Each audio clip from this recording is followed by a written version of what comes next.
Isang kaaya-aya at pinagpalang araw po sa inyong lahat na mga nanonood at nakikinig.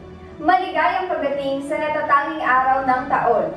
Ang araw at seremonya ng pagtawid sa mas mataas na antas ng mga mag-aaral na nasa ika-10 baitang ng Calamba City Science Integrated School. Ika-11 ng Hulyo, 2021. Ang ika-6 na seremonya ng pagtawid sa mas mataas na antas na may temang kalidad ng edukasyon, lalong patatagin sa gitna ng pandemya. Bilang pagbubukas ng palatuntunan, ang lahat ay inaanyayahan sa marugdog na pag-awit ng lupang hinirang. Ito ay susundan ng isang panalangin na pangungunahan ni Binibining Dominic D. Zamora, mag-aaral na may pinakamataas na karangalan, na kaagad din namang susundan ng himno ng Calamba.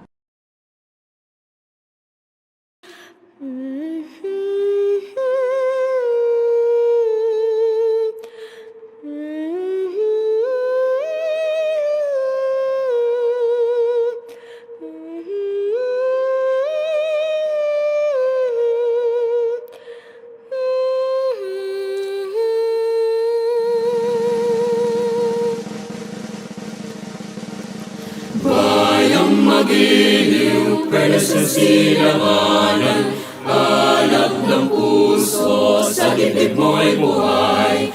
Lupang hinirang, tuyang ka ng magiting, sa manlulupig, di ka pasisig. Sa dagat at bundok, sa simoy at sa langit mong bugaw, may nilagang tula, tawid sa paglayang minamahal. Ang kisap ng watawat mo'y tagumpay na nagniningning, ang bituin at araw niya kailan pag may di magdidilim. Lupa ng araw na walating pagsinta, buhay langit sa piling mo. Ang biligaya ng pag may mga api, ang mamatay ng dahil sa'yo.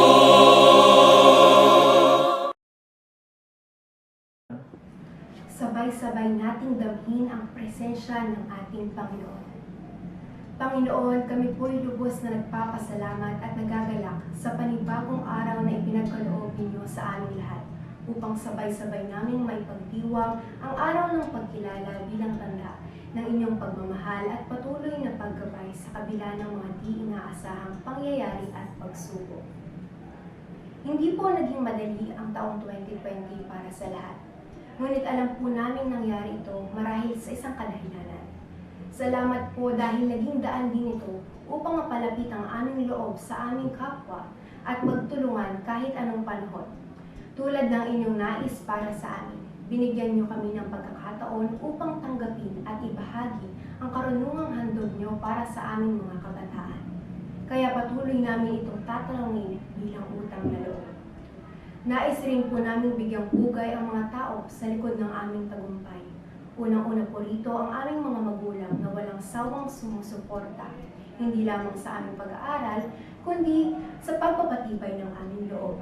Taos-puso din kami nagpapasalamat sa aming mga guro, punong guro, at ibang pang pinuno ng paaralan na kapwa naging dahilan upang kami ay matuto at mapagtanto ang tamang pag-ugali bilang isang mag-aaral at mamamayan.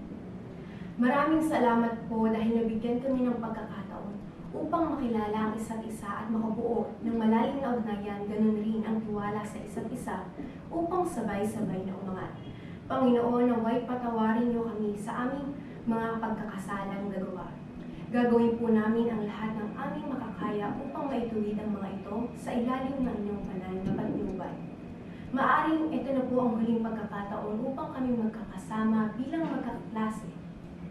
Kaya sana po ay patuloy niyong gabayan ang bawat isa sa amin upang maabot ang kani-kanyang mga pangarap sa buhay. Iwalay niyo nawa kami sa kahit anong sakit na maaaring makasama sa aming kalusugan, lalo na po sa panahon ngayon. Ang lahat ng ito ay tinataas namin sa ngalan ninyo. Amen.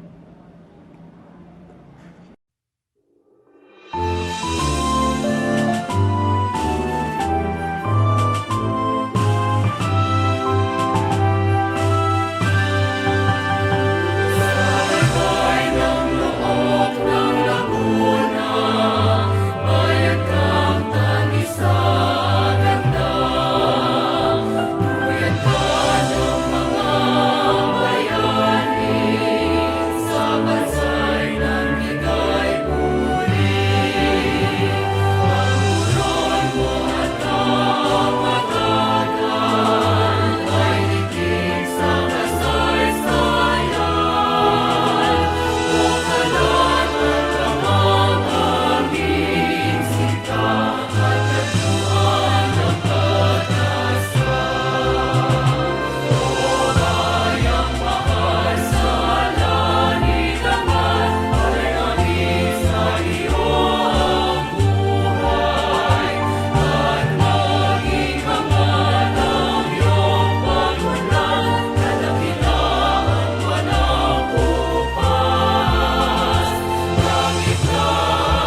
Upang sa ating ibigay ang bating pagtanggap at ipakilala ang ating panauhing tagapagsalita, narito si Ginang Bernardita O. Salazar, punong guro ng Calamba City Science Integrated School.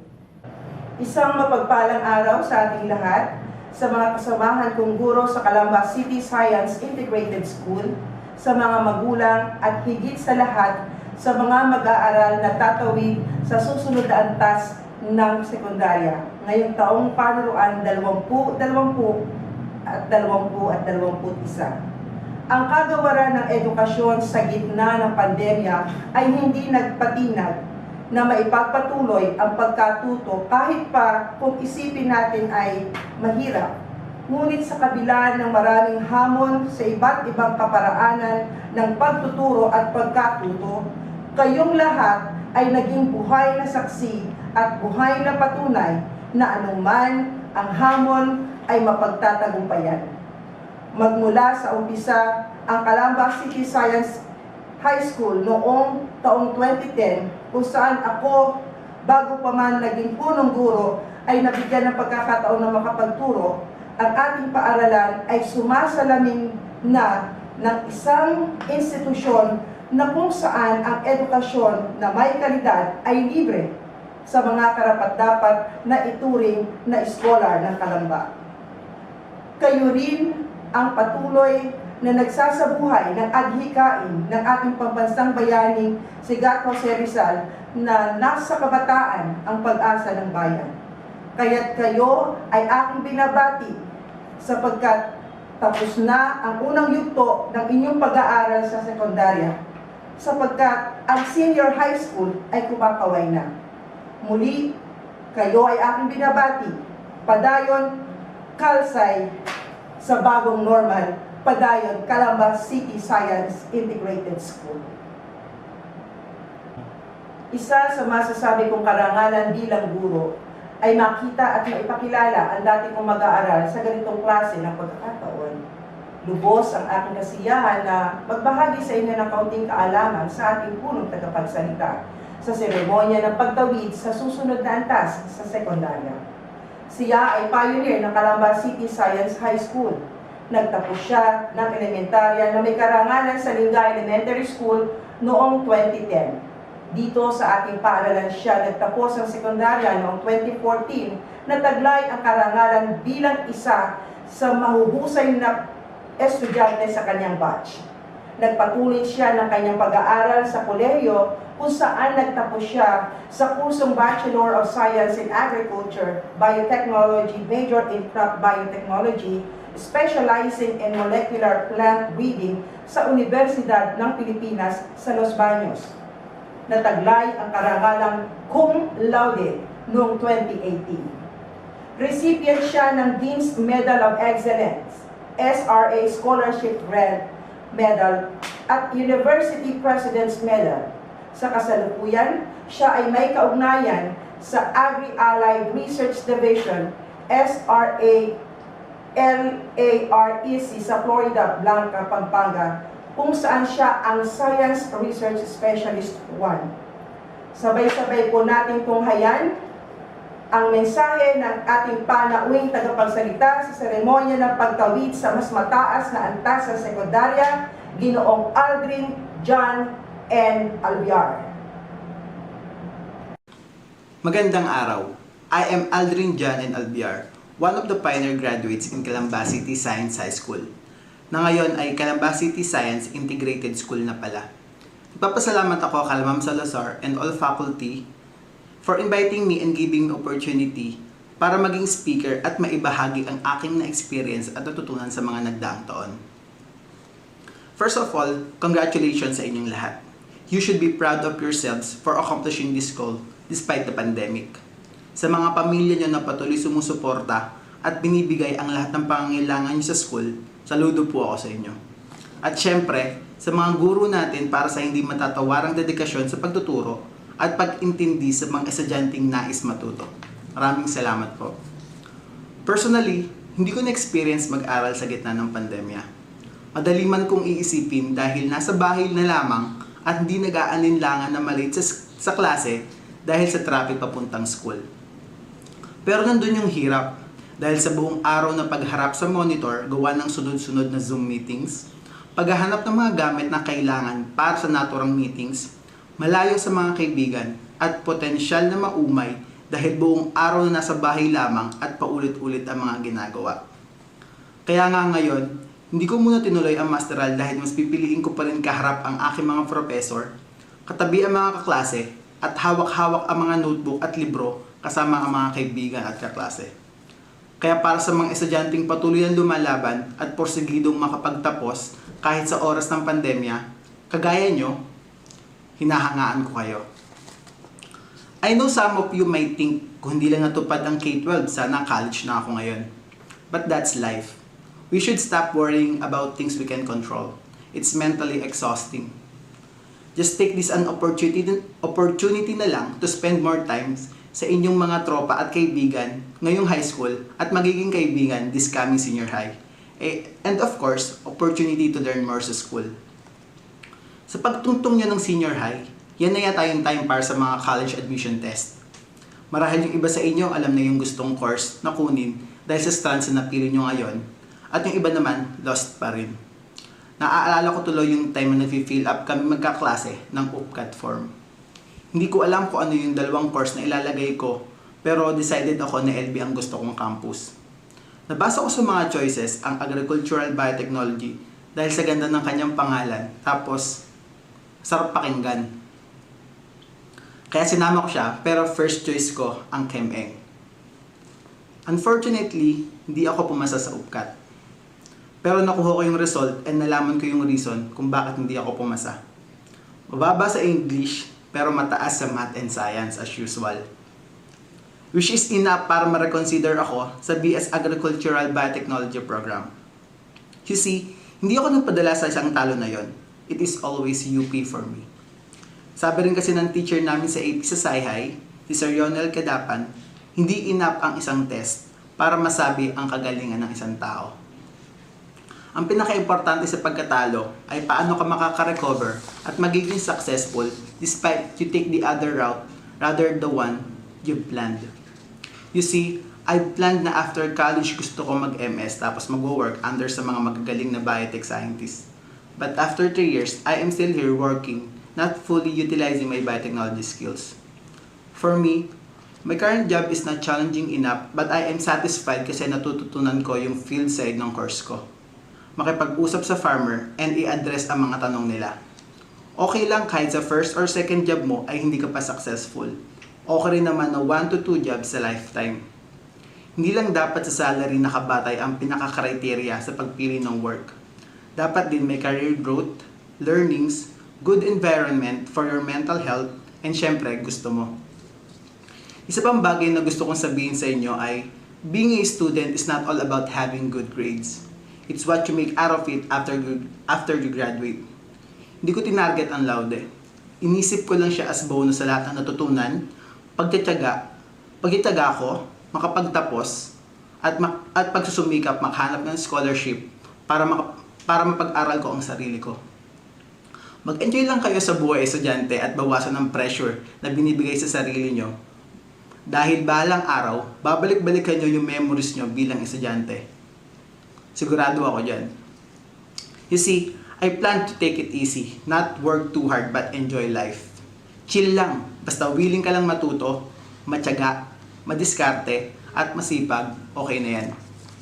Sa nakalipas na taon, maraming nangyari, maraming pinagdaanan. Hindi madali kasi hindi tayo sanay. Maraming kakulangan at kaibahan, madalas para mairaos na lang. Pero kahit ganito, mas pinili pa rin natin tapusin ang nasimulan. Para sa bawat isa sa atin na patuloy na humaharap sa hamon ng kasalukuyan, laban lang. Patuloy mangarap, hindi ng mataas kundi ng malalim. Oo, malalim. Mangarap ng malalim. Isa yan sa mga natutunan ko sa aking professor. May tiwala ako sa mga susunod na scholar ng bayan para sa bayan at kayo yon. Laging tatandaan, lagi para sa bayan. Maraming salamat po and good luck po in your future endeavors. Maraming salamat Ginoong Aldrin John and Alviar sa napakamakabuluhang mensahe. Sa yugtong ito ay ating pakinggan ang mga mensahe ni Naginang Susan Diel Orbiana, pansangay na tagapamanihala ng mga paaralan sa lungsod ng Calamba. Dr. Francis Cesar B. Bringas, Panrehiyong Direktor ng DepEd Calabarzon at Kalihim Leonor M. Briones ng Kagawaran ng Edukasyon.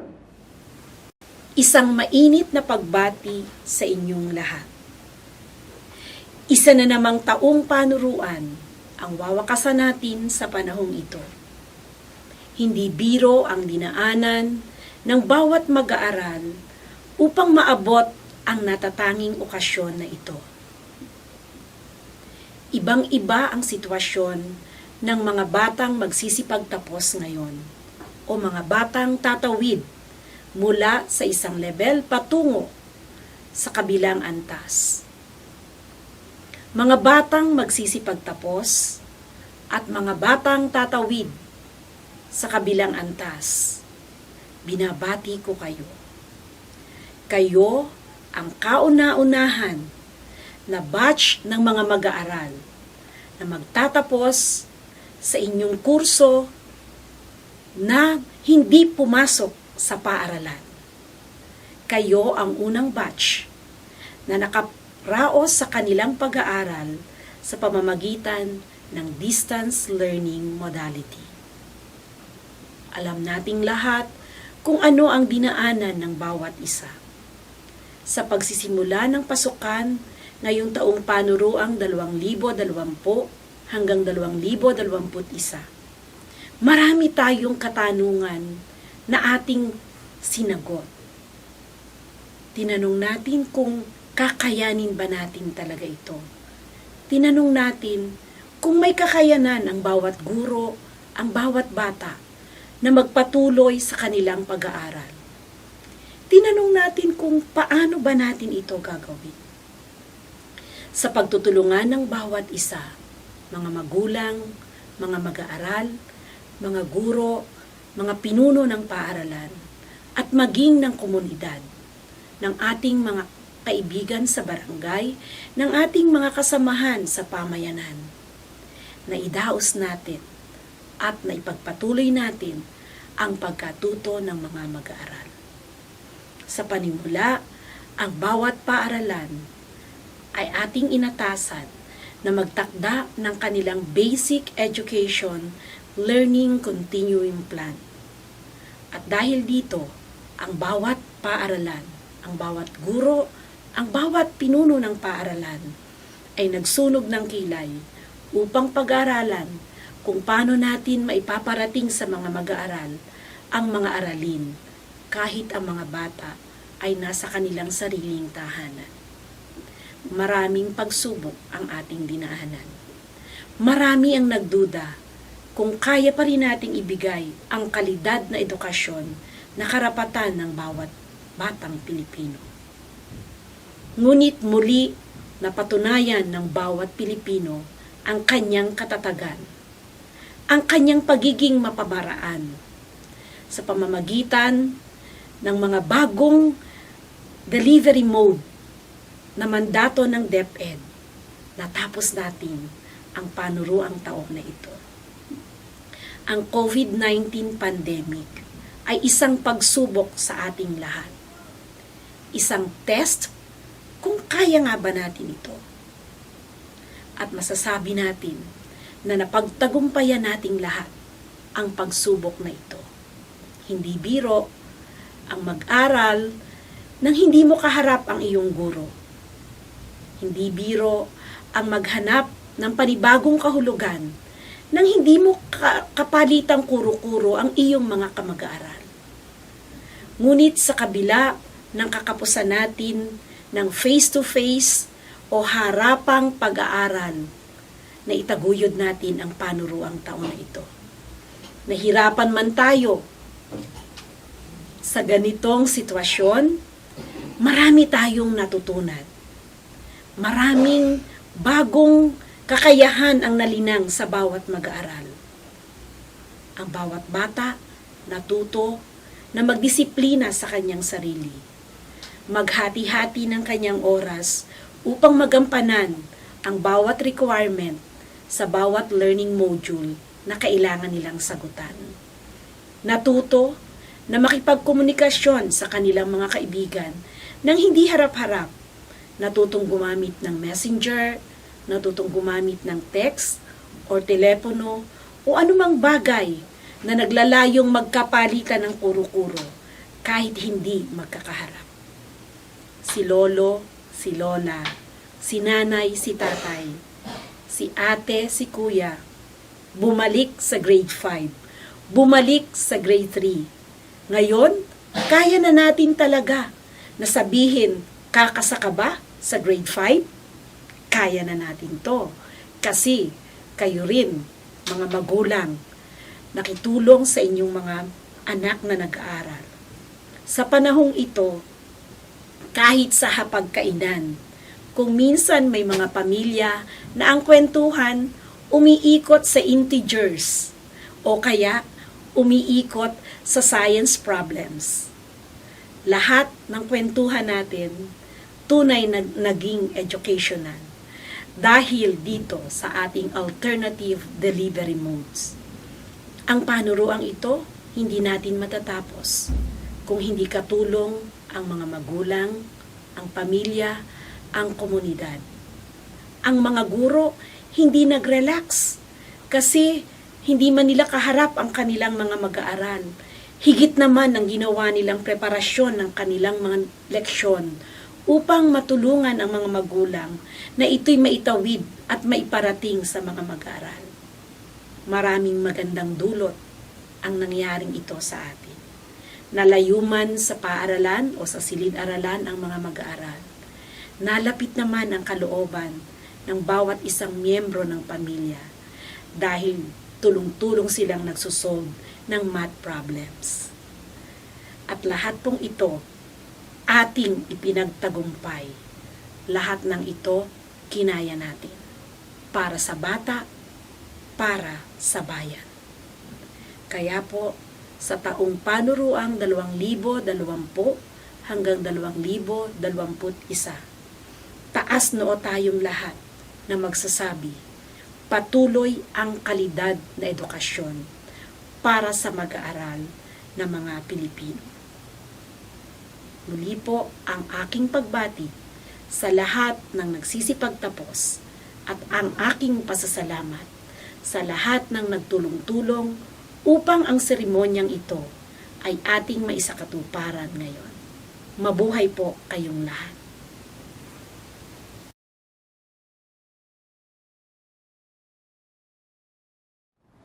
Malugod na pagbati sa lahat. Ang school year 2020-2021 ay hitik sa mga bagong karanasan para sa ating lahat sa Department of Education na dulot ng pandemyang sanhi ng COVID-19. Naging malaking hamon sa mga guro ang pagtuturo dahil sa mapanganib ang pagsasagawa ng face-to-face na klase. Gayon din sa mga magulang na tumayong gabay sa pag-aaral sa loob ng tahanan at lalong higit sa mga mag-aaral na nagsunog ng kilay upang sagutan ang inyong module. Tunay na naging mapanghamon ang nagdaang school year para sa ating lahat na nagsanib puwersa sa hangaring may pagpatuloy ang pagtuturo at pagkatuto ng mga kabataan.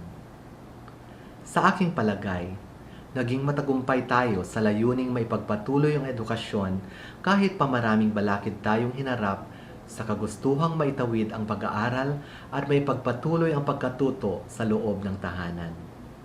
Natunghayan natin ang pagkakaisa at pagtutulungan ng mga guro at magulang upang makasiguro na sapat at wastong kaalaman at kakayahan ang mapupulot ninyo sa pagsagot ng module at pagsasagawa ng mga performances sa paraang virtual. Kaya naman, angkop ang tema ng pagtatapos ngayong taon na kalidad ng edukasyon, lalong patatagin sa gitna ng pandemya batay sa mapanghamong karanasan nating lahat. Napatunayan natin na sa pagtutulungan ay makakamit ang layunin na maitaguyod ang pagkakaroon ng kalidad na edukasyon sa bagong normal. Kay daming bago at katangi-tangi na kamit at nagawang mga bagay na marahil ay ngayon lamang natin na isagawa. Ito ang dapat nating ipagdiwang, ipagmalaki at ibahagi sa mga darating na henerasyon. Para sa mga magsisipagtapos at susulong sa mas mataas na antas ng edukasyon, hangad ko na marami kayong mga natutunang impormasyon na linang na kakayahan at talento. Maliban dyan, inaasam ko na maraming magagandang karanasan at kakayahan kayong babaunin sa inyong pagtatapos. Hindi man naging madali ang pagsabay sa agos ng mga hamong dulot ng makabagong normal, hangad ko na sasalubungin ninyo ng tiwala sa sarili at sapat na kakayahan ang mga hamon ng nagbabagong panahon. Ang inyong mga bagong natutunan, maging impormasyon o kakayahan ay magsilbi nawang inspirasyon upang patuloy kayong maging sabik sa pagkatuto at uhaw sa kaalaman tungo sa pagkakamit ng kalidad na edukasyon sa kinabukasan. Naway patuloy kayong tumubo at lumago hanggang sa makamit ninyo ang inyong minimithiing ambisyon at pangarap sa buhay. Hangad ko na lagi ninyong isaisip, isapuso at isabuhay ang mga mabubuting asal na ibinahagi at itinuro ng inyong alma mater. Gayon din naman, binabati ko ang mga guro at namumuno ng paaralan sa kanilang dedikasyon na maitawid at may pagpatuloy ang pag-aaral ng bawat batang Calabarzon sa gitna ng mga pakikibagay at sakripisyong kanilang hinarap upang magampanan ang kanilang mga tungkulin. Pinapatunayan lamang nito na bawat guro at pinuno ng paaralan ay may taglay na kakayahan at pagmamahal sa kanilang mga mag-aaral. Magbago man ang panahon, handa silang maglingkod sa kabila ng panganib at limitasyong dulot ng pandemya. Mabuhay kayo, mga masisipag na guro. Pinasasalamatan ko rin ang lahat ng mga stakeholder, kasama ang mga magulang na walang sawang gumagabay, nagtataguyod at tumatangkilik ng mga programa at gawain ng Department of Education. Sa mga magulang na nagsilbing guro sa kanilang mga anak ngayong pandemya, saludo po kami at humahanga sa inyong sakripisyo at pagtsatsaga na gampanan ang pagiging unang guro sa inyong mga anak. Gayon din sa mga pinuno ng lokal na pamahalaan sa kanilang bukas palad na pagbibigay ng tulong at pag-aambag ng ayuda sa oras ng pangangailangan ng ating mga paaralan at mga mag-aaral. Buong pusong pasasalamat sa inyo. Pinasasalamatan ko rin ang ating ipinapaabot sa lahat ng pribadong kumpanya at mga individual na laging handa sa pag-aabot ng tulong, maliit man o malaki. Amin itong tinatangkilik at pinahahalagahan. Sumainyo ang aming taus-pusong pasasalamat. Tunay nga na sa pagtutulungan at pagkakaisa ay marami tayong makakamit na adhikain at magagawang bagay kahit yaong imposible man. At muli, sa mga magsisipagtapos at susulong sa mas mataas na antas ng edukasyon, dalhin ninyo ang aking pagbati ng maligayang pagtatapos at naway ipagpatuloy ninyo ang pagiging mabuti, masipag at mapagmahal sa karunungan at kabutihang asal.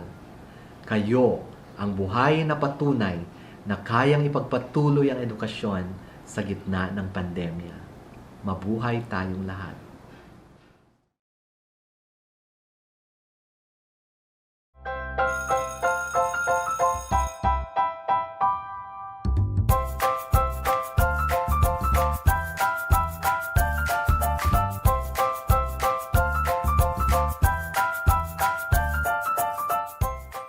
Good day to each and everyone who is attending virtually present at this time of our graduation ceremonies for our beloved and very precious graduates for the school year which ends at this time.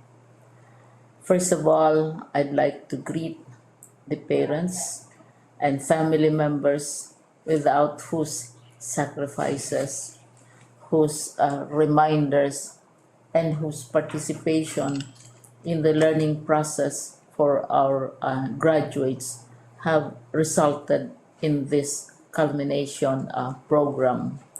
Uh, this year, your role has changed drastically, where we've always believed that the matter of educating our children rests nearly exclusively on our teachers and our staff.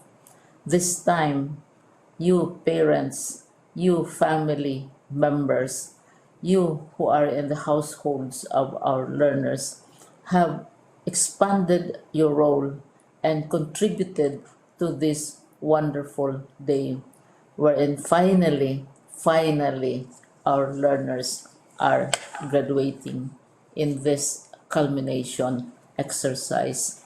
So congratulations, because this year has not been very easy, has not been a picnic for our teachers, for our family members, as well, especially the parents, mothers, fathers, sisters, brothers, and all who have contributed to the achievement of our learners at this time.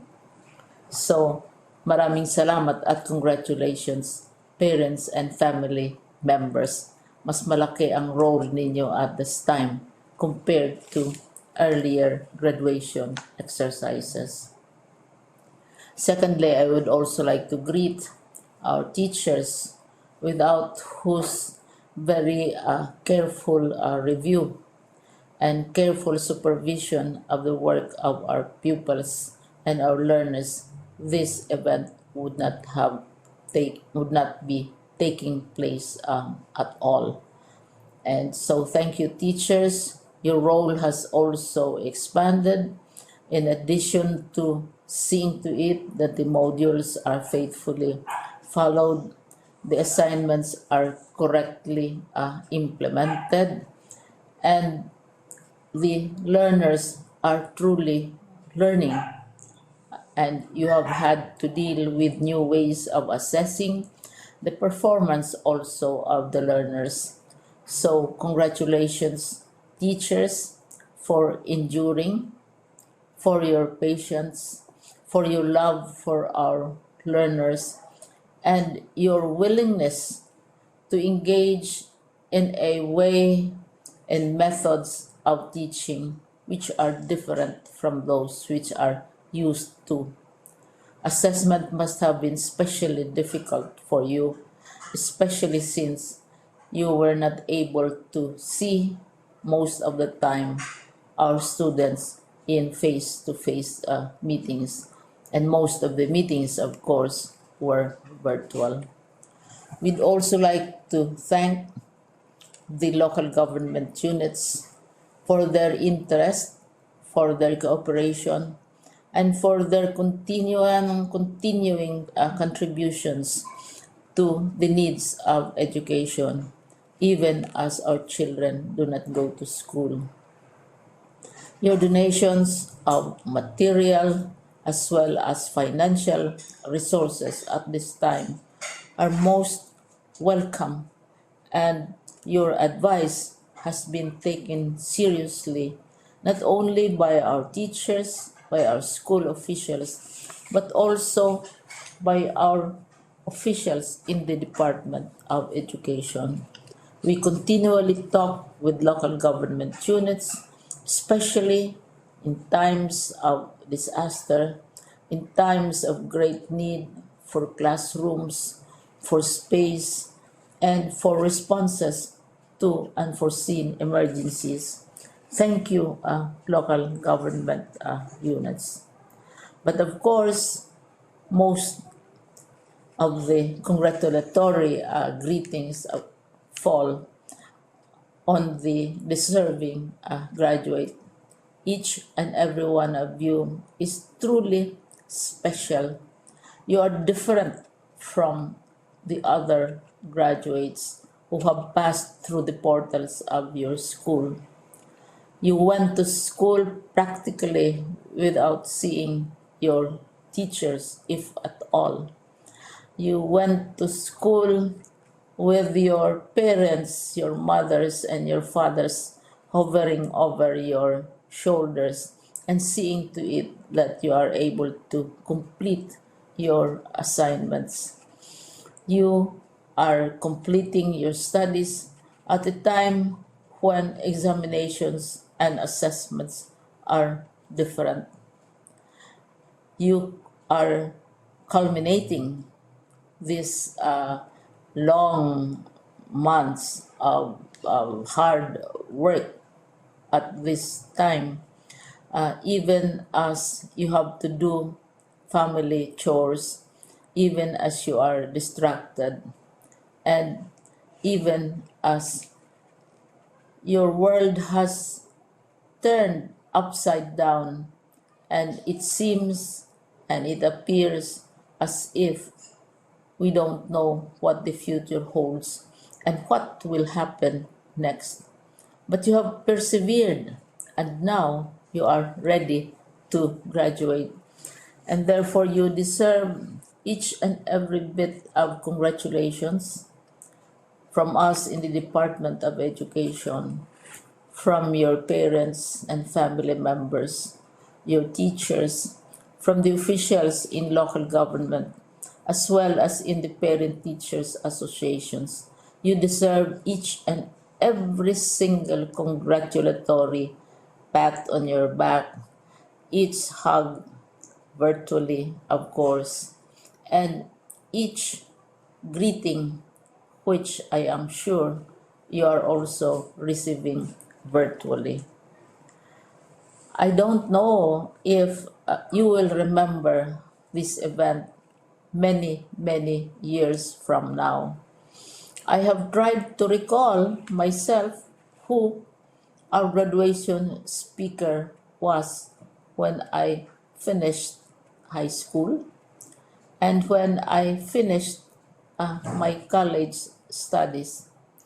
All I remember is that the graduation speaker was someone important, someone who was invited because that someone is supposed to give a message.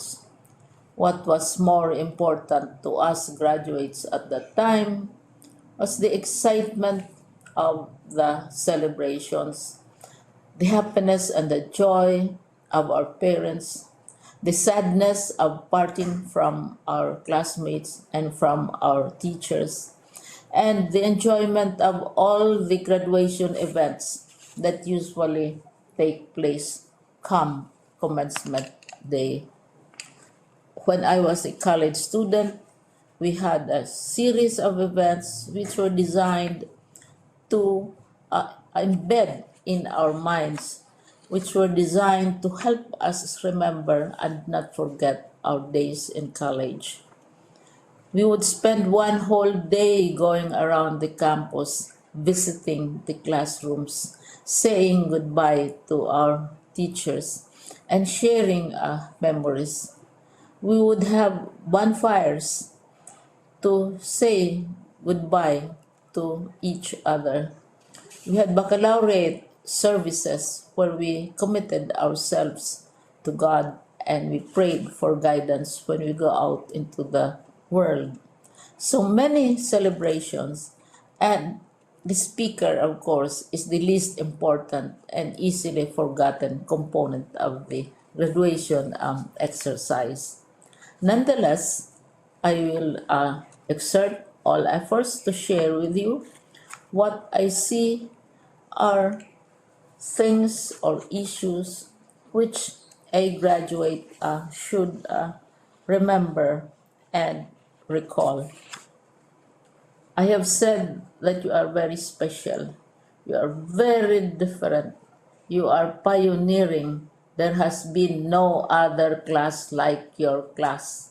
There has been no other graduate like you as a graduating student because you are the very first graduate of the blended learning response to education in the Philippines. And so you ask yourself, what awaits you in the world outside? You can either work because the kind of curriculum you survived and underwent as a student will enable you to go to work if you wish to go to work.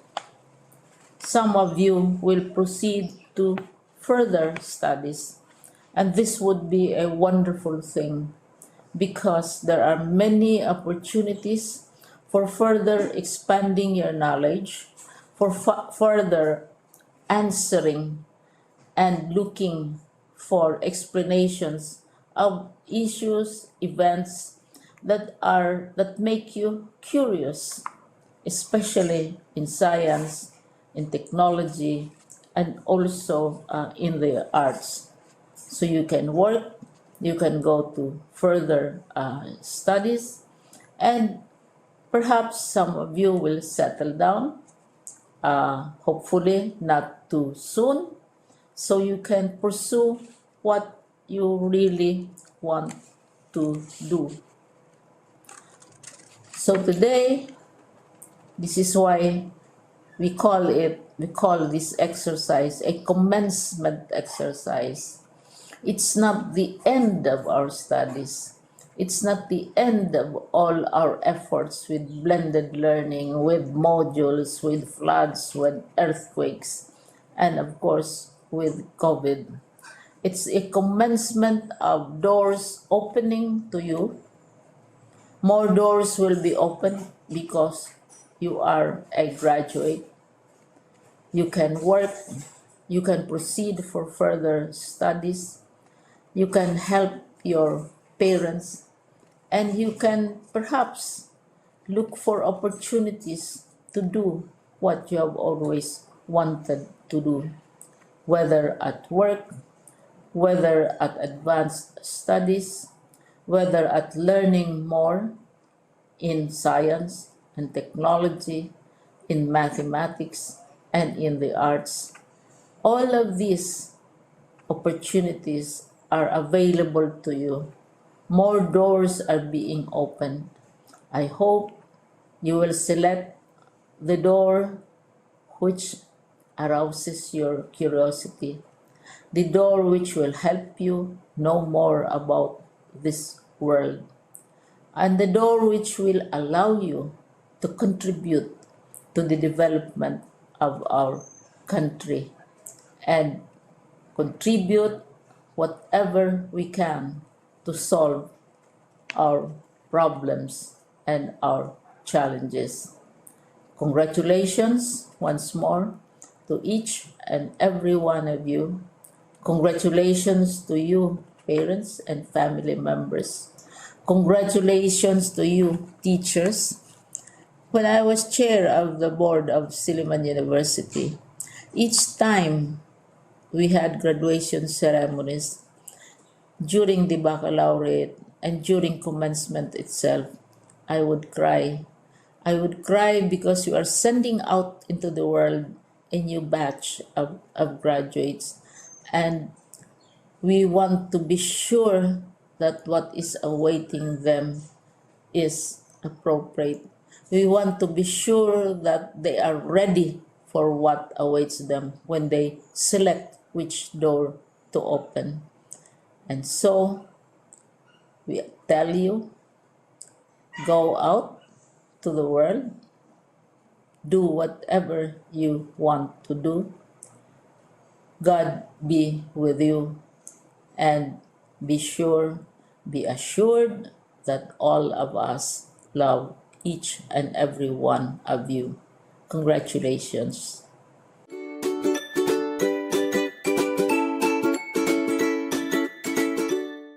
Maraming salamat, Ginang Oribiana, Dr. Bringas at Secretary Briones sa inyong mga mensahe. Kaisa ninyo kami 10 ng mga guro at kawani ng Calamba City Science Integrated School sa pagtataguyod at pagsusulong ng kalidad ng edukasyon. Sumapit na po tayo sa pagpapakilala pagpapatunay at pagpapatibay ng pagtawid sa mas mataas na antas. Pakinggan po natin ang ating punong guro, Ginang Bernardita O. Salazar, upang ipakilala ang mga mag-aaral na tatawid sa mas mataas na antas. At ito ay patutunayan ng ating katulong na pansangay na tagapamanihala ng mga paaralan sa lungsod ng Calamba, Ginoong J.P.E. Loco. At pagtitibayin ng ating pansangay na tagapamanihala ng mga paaralan sa lungsod ng Calamba, Ginang Susan D.L. Oribiana. Dr. Irene L. Makalintal, akin po ang karangalan na patunayan ang mga mag-aaral ng Calamba City Science Integrated School na may bilang na 34 na lalaki at 38 babae na may kabuuang 72 na ayon sa pagpapakilala ng kanilang gurong tagapayo ay kasiyasiyang nakatupad sa mga kinakailangan sa kurikulum ng junior high school na itinakda para sa mataas na paaralan ng kagawaran ng edukasyon. Sa aming iginagalang at minamahal na tagapamanihala ng mga paaralan sa lungsod ng Calamba, Madam Susan D.L. Oribiana, malugod ko pong isinusulit sa inyo ang mga mag-aaral sa Baitang 10 na ayon sa pagpapakilala ng kanilang gurong tagapayo at pagpapatunay ng kanilang punong guro na sila ay maluwalhating nakasulit sa mga kinakailangan para sa kurikulum ng pang-junior high school na itinakda ng kagawaran ng edukasyon. Hinihiling ko po na pagtibayan ninyo ang kanilang pagtawid patungong senior high school ngayong taong panuruan 2020-2021. Sa bisa ng kapangyarihang ipinagkaloob sa akin ng kagawaran ng edukasyon, bilang tagapamanihala ng mga paaralan sa lungsod ng Calamba, at sa kahilingan ng inyong tagamasid Pampurok, pinagtitibay ko ang inyong pagtawid mula sa kurikulum ng junior high school na itinadhana ng kagawaran ng edukasyon patungong senior high school ngayong taong panuruang 2020 hanggang 2021. Maaari na ninyong tanggapin ang sertipiko ng inyong pagtawid. Binabati ko kayong lahat. Ang isa sa pinakahihintay ng lahat, ang paggawad ng katunayan ng pagtawid sa mas mataas na antas, gayon din ang pagkakaloob ng mga medalya at sertipiko ng karangalan sa mga mag-aaral na nagpamalas ng angking husay sa larangang pang-akademiko. Ipinakikilala ang mga mag-aaral mula sa pangkat optics na nagsitawid sa mas mataas na antas.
acoustics na nagsitawid sa mas mataas na antas.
Naigawad na ang mga parangal sa mga mag-aaral na nagpakita ng kahusayan. Naway maipagpatuloy pa at mapagyabong ang kulturang ito. Pagpupugay at pagsaludo sa inyo, mga mag-aaral, at sa inyong mga magulang. Karangalan namin kayo ay parangalan. Sa bawat pagtanggap ay may tugon ng pasasalamat. Upang magbigay ng mga kataga ng paghamon, inspirasyon at pasasalamat, narito si Binibining Nicole W. Benaventura, mag-aaral na nagkamit ng pinakamataas na karangalan. Imagine knowing you're gonna die in a few days. Would you regret things you didn't do or celebrate things you did? To our beloved principal, Mrs. Bernardita O. Salazar, our head teacher, Mrs. Christina Benahar, our guest speaker, Mr. Aldrin John Alviar, and to our persevering faculty members, teachers, parents, and my fellow completers. A pleasant day to everyone. So I have this story. When I was in elementary school, there was a celebration and we were tasked to bring 1 box of pizza each. My classmate asked for one, pero dahil nag-promise ako sa kapatid ko na bibigyan ko siya pag-uwi, I said no. My teacher saw what happened and here's the thing. He said something na tumatak sa kakote ko. The gist of what he said was that you were chosen by that specific person for a reason dahil sa dinami-rami ng tao, ikaw yung tingin niya na tulong. So my elementary brain processed that for 1, 2, 3 to 4 days. And to this day, I never forgot those words. And I still regret not giving that one slice of pizza. Imagine you know you're gonna die within a few days, living with regret all your life, even if it's that tiny. Regret is a feeling of sadness, repentance, or disappointment over something that has happened or been done. Yung parang nasa CR ka, tapos mapapasuntok ka na lang, or di kaya habang nakahiga ka, may maalala ka na horrifying moment of your life. You remember things you wish you did, thoughts you wish you said, like comeback lines about the Bulan GC or something, or even things you're embarrassed about. We did not have many of those moments this year. We didn't get to enjoy creating projects with our classmates, illegal Saturday practices, issues at awareness sections in grade levels about random things. What we've gone through this school year might have brushed off on our shoulders, just like that. While for some, it could be an unexpected nightmare that smacked us right in the face. I reckon that most of us can't even recall the activities we did this school year. For there were no more Valentine's Day celebrations, parades, camping, field trips, solidarity, and all those outdoor activities. These things we took for granted. But for that stuff we missed, we also gained a few. We gained time for ourselves, time with our family, new skills, it could be layouting or digital related stuff, but basically adapting to the new normal. If the journey went smooth, it's wonderful. If it's bad, then it's an experience. I hope this pandemic made you realize that life's too short for, tinatamad ako, or, bukas na lang yan. My mother once said na, gagawin mo na rin lang, gawin mo na ng maayos. If you're gonna do something, do it with passion, whether it's playing games, as leisure, your homework, or a project. So even if you fail, you can say, sayang because, natalo because, since you know you did something, you know you did your best, and you gave it your all. I'm not here to make you waste new tears for memories of the past, or annoy you for some reason. I just want to remind you guys that we still have 2 years of a high school life ahead of us. Yes, we should recognize the accomplishments, but aside from that, we should also cherish the bonds we had with our fellow classmates. These experiences cannot be rewritten. It's already marked in ink. Hindi yan pwede basta-basta i-edit na lang or K-drama na pwede mo na lang i-rewind. If we do have something to change, what we can do is improve what we started and apply these improvements in the next school years to come, to strengthen the quality of education despite the pandemic and the hardships it caused. Improvements we create as we enter the next chapters of our lives. For some who will no longer be our classmates, don't just say goodbye or paalam. This is your chance to confess or give appreciation to those who you've been with through thick and thin. Pwede ka mag-last chikahan, video call, or goofy man lang. Make your actions speak louder. Appreciate those around you, those supporting you, GCs from which you had, like GC from acoustics, mine personally or accidentally called, shameless plug. The pandemic is real.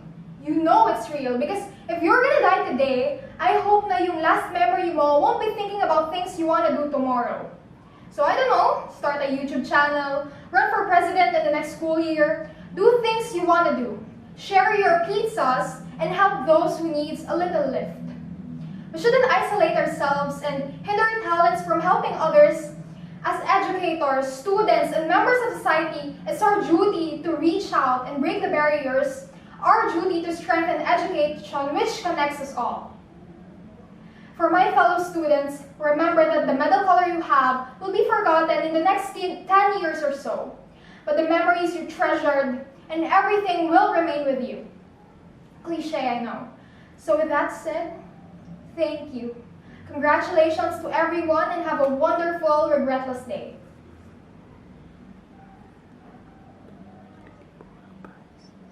Maraming salamat, Nicole. Tunay ngang ikaw ay patotoo na buhay at mananatiling nag-aalab ang kultura ng kahusayan at kalidad ng edukasyon sa Calamba City Science Integrated School. At ngayon naman, upang magbigay sa atin ng pangwakas na pananalita, narito ang Pangulong Guro ng Calamba City Science Integrated School, Ginang Christine S. Abenojar. Isang maligayang pagbati para sa ating mga magagaling, mahuhusay at mabubuting mag-aaral na nagsitawid sa mas mataas na antas at sa kanilang mga masusugid na mga magulang. Maluwalhati ninyong naitawid ang taong panuruan 2020 hanggang 2021. Hindi matatawaran ang inyong nagawang pag-aaral, sakripisyo at kahusayan kahit tayo ay nasa gitna ng pandemya. Sa nagdaang taon, ang inyong mga kakayahan ay lalo ninyong pinanday sa tulong ng inyong mga butihing guro. Ito ay nagpapatunay na ang inyong itinaas ang kalidad ng edukasyon kahit tayo ay nasa bagong normal. Tunay na kayo ay mga kabataang nagpapahalaga sa edukasyon. Ikalawa, nais po natin pasalamatan ang lahat ng mga taong naglaan ng kanilang oras, panahon at talento upang maging kaiga-igaya ang ating palatuntunan. Pinangungunahan ng inyong mga gurong tagapayo sa baitang 10, mga guro sa iba't ibang baitang at mga kawani ng ating paaralan. Sa amin punong guro, Ginang Bernardita O. Salazar, na walang sawang gumabay sa mga guro na nag-asikaso ng inyong mga larawan at virtual na palatuntunan, sa mga mag-aaral na mga tumulong, sa mga magulang sa pamamagitan ng ating GPTA po na walang sawang tumulong sa ating mga programa sa buong taon. Bilang pangwakas, nawa ay maiwan sa atin ang hamon bilang isang komunidad, isang bagong Calamba City Science Integrated School na lalong itawid sa mas mataas na antas ang kalidad ng edukasyon na ibinibigay sa mga kabataang Calambeño. Lalo pa nating patatalin ang bawat isa sa gitna ng pandemya. Maraming salamat. Mabuhay! Maraming salamat, Ginang Abenojar, kaisa ninyo kami sa alikhaing ito. Dito na po nagtatapos ang isa na namang makasaysayang palatuntunan at paglabas ng mga mag-aaral na ito sa junior high school. Ito na rin ang hudyat ng kanilang kahandaan sa mas mataas na antas, ang senior high school. Magkita-kita po tayo muli sa susunod pang taon ng pagbibigay-pugay sa mga mag-aaral at mga magulang na patuloy na tumatangkilik sa kalidad ng edukasyon. Muli, ako si Binibining Joy Lawrence Eslara, ang inyong tagapagpadaloy ng palatuntunan. Nag-iiwan ng pagbati sa inyong kahusayan at pagsusumikap. Maraming salamat sa matamang pakikilahok sa ating seremonya, pagpalain at kasihan nawa tayo ng ating Panginoong Diyos.